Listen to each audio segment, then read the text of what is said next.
Hello and assalamu alaikum to everyone. This is Fiza and you are on my YouTube channel The Pathologer. So guys, हम बात कर रहे थे about cellular adaptation and cell injury के बारे में और हमने previous वीडियो में cellular adaptation को briefly डिस्कस किया था. तो आज बारी है cell injury की. So let's get started. So what's cell injury? Cell injury is the functional and structural alterations due to a variety of stresses from various etiological agents on the cell, right? क्या होता है? Cell में variety of etiological agents stress produce करते हैं, right? जिसकी वजह से cell में फिजिकल एंड स्ट्रक्चरल चेंजेस आ जाते हैं, जिसको हम सेल इंजरी कहते हैं. क्लियर है? सही है. नेक्स्ट हम बात करते हैं क्या सेल इंजरी होती क्यों है. सेल इंजरी सिर्फ तब होती है जब cell unable to compensate through normal adaptive mechanism. सब सेल नॉर्मल अडेप्टेटिव मैकेनिज्म से खुद को कंपनसेट नहीं कर सकता है, राइट? अब हम रिस्पॉन्सेस के बारे में बात करते हैं. सेल रिस्पॉन्स टूवर्ड्स स्ट्रेस के बारे में बात करते हैं. जैसे कि हम जानते हैं कि हर एक्शन का रिएक्शन होता है, राइट? अगर इटियोलॉजिकल एजेंट्स अपना action that is stress cell पे डालेंगे तो सेल का भी अपना कोई रिस्पॉन्स होगा. तो वो जो रिस्पॉन्स होगा वो दो फैक्टर्स पे डिपेंड करता है, that is host factor and factor of injurious agent. Host factor में होस्ट फैक्टर की टाइप आ जाती है, किस टाइप के सेल हैं, सही है. और इंजूरियस एजेंट में क्या आते हैं फैक्टर्स, टाइप के, किस टाइप का इंजूरियस एजेंट है, फिजिकल है, रेडिएशन है, किस तरह का है, राइट? उसका डोज क्या है, सीवियर है, मॉडरेट है, लाइट है, कैसा है. और ड्यूरेशन मतलब कितने टाइम पीरियड तक वो स्ट्रेस सेल पे पड़ा, राइट? अब चूंकि हमने बात की थी फ्रॉम वेरियस इटियोलॉजिकल एजेंट्स, तो हम इन इटियोलॉजिकल एजेंट्स को ज़्यादा ब्रीफली डिस्कस करते हैं. So etiological agents of cell injury are hypoxia, infectious agent, physical agents, chemical agents and drugs, immunologic reactions, genetic rearrangement, nutritional imbalances, radiations and electrical agents. अब हम इन सब को ब्रीफली डिस्कस करते हैं. हाइपोक्सिया यानी oxygen डेप्रिवेटिव. ऐसा क्यों होता है? इसके बहुत सारे कॉजेस हैं, लेकिन जो मेन कॉज है वो है इस्कीमिया यानी डिक्रीज ब्लड सप्लाई. जैसे कि हम जानते हैं कि जो ब्लड होता है वो ऑर्गन की तरफ ऑक्सीजन लेके जाता है, राइट? लेकिन अगर ब्लड सप्लाई डिक्रीज हो जाए ड्यू टू एनी रीज़न तो क्या होगा? हाइपोक्सिया होगा, जो लीड करेगा किसको? सेल इंजरी को, राइट? नेक्स्ट पॉइंट है इन्फेक्शियस एजेंट, जिसमें आते हैं वायरस, बैक्टीरिया, फंगाई, सही है, ये सब आ जाते हैं, सही, प्रोटोजोआ. तो ये सब अपने अपने मैकेनिज्म्स के थ्रू सेल में इंजरी कॉज करते हैं. बात करते हैं अबाउट फिजिकल एजेंट्स की, तो इसमें क्या आते हैं? ये डायरेक्ट इंजरी कॉज करते हैं, राइट? जैसे कि कोई एक्सीडेंट हो गया, जैसे कि एक्सट्रीम टेम्परेचर में, जैसे कि बहुत ज़्यादा सर्दी हो जाती है, बहुत ज़्यादा टेम्परेचर लो हो तो क्या कॉज कर सकता है? फ्रॉस्ट बाइट कॉज कर सकता है. बात करते हैं केमिकल एजेंट्स के बारे में. Chemical agents for example lead, carbon monoxide, insecticides, ये भी इंजरीज कॉजिंग हो सकते हैं.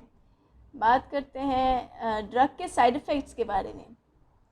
ड्रग के साइड इफ़ेक्ट्स भी इंजरीज कॉजिंग हो सकते हैं. जैसे कि बात करते हैं एसिटामिनोफेन के बारे में. ये भी एक तरह का ड्रग है जो होता है पेन किलर, राइट? ये अपना पेन रिलीजिंग इफ़ेक्ट तो देता है, लेकिन इसके साथ साथ अगर ज़्यादा यूज़ करने की वजह से ये लिवर टॉक्सिसिटी को भी लीड कर सकता है.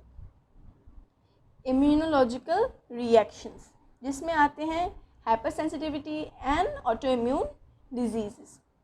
ये क्या करते हैं? अपने ही सेल्स को डिस्टर्ब करना स्टार्ट हो जाते हैं, राइट? बात करते हैं जेनेटिक रीअरेंजमेंट के बारे में. इसमें क्या होता है? म्यूटेशंस हो जाती हैं सेल में, सही है, वो भी एक तरह से कॉजिंग एजेंट होती है इंजरी की. डिस्कस करते हैं अबाउट न्यूट्रिशनल इम्बैलेंसेस को. इसमें क्या होता है? यहाँ तो हम अपने न्यूट्रिएंट्स का इंटेक इंक्रीज़ कर दें या फिर डिक्रीज़ कर दें, ये भी कॉज कर सकते हैं किसको? सेल इंजरी को.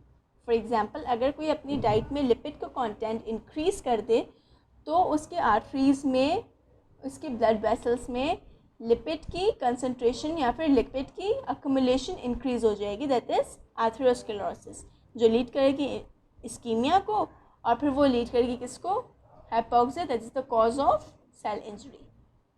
या फिर न्यूट्रिएंट्स का इंटेक डिक्रीज़ कर दें तो इसमें न्यूट्रिएंट्स की डेफिशिएंसी हो जाएगी। For example deficiency of any vitamin और प्रोटीन्स, राइट। रेडिएशंस को डिस्कस करते हैं। रेडिएशन भी एक तरह की कॉजिंग एजेंट है किसकी, सेल इंजरी की, राइट। इसमें क्या होता है, आयनाइजिंग एंड नॉन आयनाइजिंग इसकी बेसिक टाइप्स होती हैं। आयनाइजिंग रेडिएशंस क्या करती हैं, हिट करती है टारगेट मॉलिक्यूल को, प्रोड्यूस करती है फ्री रेडिकल्स। अब ये फ्री रेडिकल्स क्या करते हैं, इरोड करते हैं सेल मेम्ब्रेन को, डैमेज करते हैं न्यूक्लियस एंड माइटोकॉन्ड्रिया के डीएनए को। इन सब रीजंस की वजह से क्या क्या होता है, सेल में जो प्रोटीन सिंथेसिस है वो डिक्रीज हो जाता है, इम्पेयर करता है नॉर्मल फिजियोलॉजिकल प्रोसेसेस और डिक्रीज करता है रेजिस्टेंस टू एनवायरमेंटल स्ट्रेसेस। लेकिन अगर नॉन आयनाइजिंग रेडिएशंस की बात करें तो इनकी वजह से होते हैं डर्मल एंड सबक्यूटेनियस इंजरीज। दोनों को कंपेयर किया जाए तो आयनाइजिंग रेडिएशंस जो होते हैं ना वो नॉन आयनाइजिंग के कंपेयर में ज़्यादा डेंजरस होते हैं, ज़्यादा हार्मफुल होते हैं। बात करते हैं इलेक्ट्रिकल एजेंट्स के बारे में, तो जैसा कि हम सब जानते हैं कि अगर करंट लग जाए तो फिर भी इंजरी होती है। ये भी एक तरह का कॉज है सेल इंजरी का। सेल इंजरी का मैकेनिज्म देखते हैं। जैसे कि हम सब जानते हैं कि सेल इंजरी का मेन जो कॉज होता है वो क्या होता है, हाइपोक्सिया होता है, मतलब ऑक्सीजन की डेप्रिवेशन। अगर हाइपोक्सिया होगा तो उसकी वजह से क्या होगा, माइटोकॉन्ड्रिया के फंक्शंस डिक्रीज हो जाएंगे। माइटोकॉन्ड्रिया का सबसे मेन फंक्शन क्या है, एटीपी प्रोडक्शन। इसको हम क्या कहते हैं, power house of the cell. Mitochondria is the power house of the cell, right. अगर माइटोकॉन्ड्रिया की फंक्शन डिक्रीज हो जाएंगी तो फिर जो मेन फंक्शन है एटीपी प्रोडक्शन वो भी डिक्रीज हो जाएगा। एटीपी कहाँ काम करते हैं, वो एक्टिव ट्रांसपोर्ट के लिए काम करते हैं, सही है। तो सबसे पहले फंक्शन क्या डिस्टर्ब होगा, सोडियम पोटेशियम पंप का। ये पंप्स क्या करते हैं कि ज़्यादा से ज़्यादा सोडियम को सेल से बाहर रखते हैं और ज़्यादा से ज़्यादा पोटेशियम को सेल के अंदर लाते हैं, राइट। लेकिन अगर ये पंप ख़राब हो जाए और अपना फंक्शन ना करे तो फिर सोडियम ज़्यादा से ज़्यादा सेल के अंदर आएगी और उसको लीड करते हुए वाटर भी आएगी। जैसे कि हम जानते हैं कि सोडियम और वाटर बेस्ट फ्रेंड्स होते हैं, इसी तरह सोडियम और वाटर की अक्यूमुलेशन स्टार्ट हो जाएगी कहाँ पे, सेल के अंदर, और उसमें स्वेलिंग हो जाएगी। सेकेंडली क्या होता है, सेलुलर रेस्पिरेशन का हम डिस्कस करेंगे, राइट।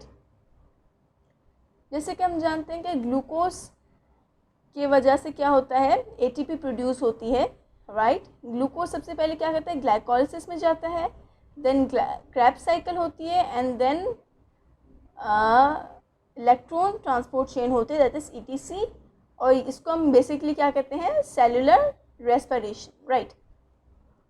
लेकिन अगर हमारे पास माइटोकॉन्ड्रिया का काम नहीं हो रहा है और हम जानते हैं कि माइटोकॉन्ड्रिया में क्रेब्स साइकिल और ईटीसी चेन होती है, तो फिर क्या होगा, ये दोनों फंक्शंस तो नहीं हो सकते लेकिन ग्लाइकोलिसिस हो सकता है, क्योंकि ग्लाइकोलिसिस साइटोप्लाज्म में होता है।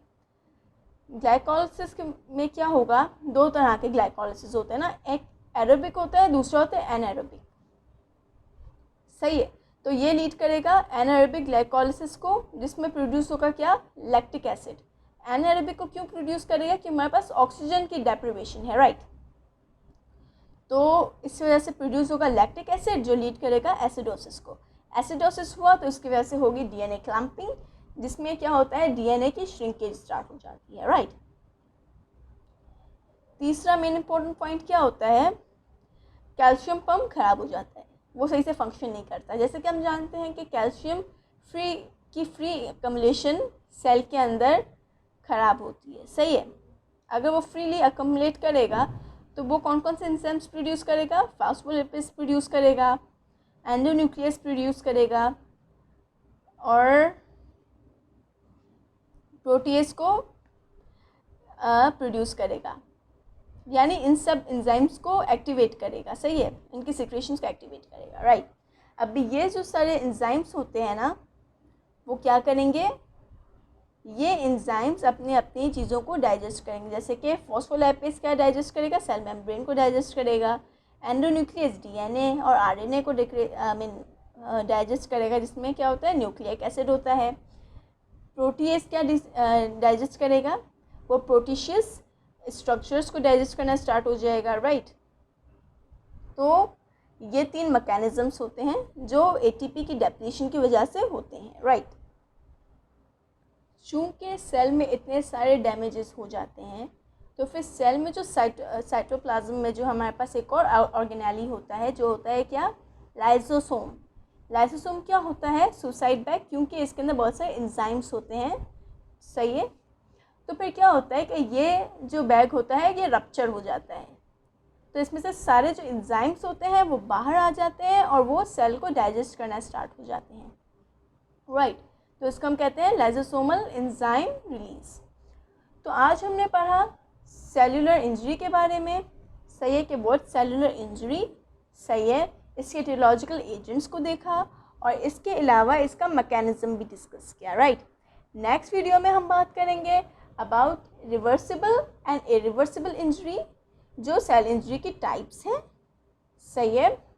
If you have any query और any suggestion then do let me know in the comment section below, right. And also hit the like and subscribe button and also share my video to your friends, ताकि ज़्यादा से ज़्यादा students की pathology की concept clear करने में help हो सके।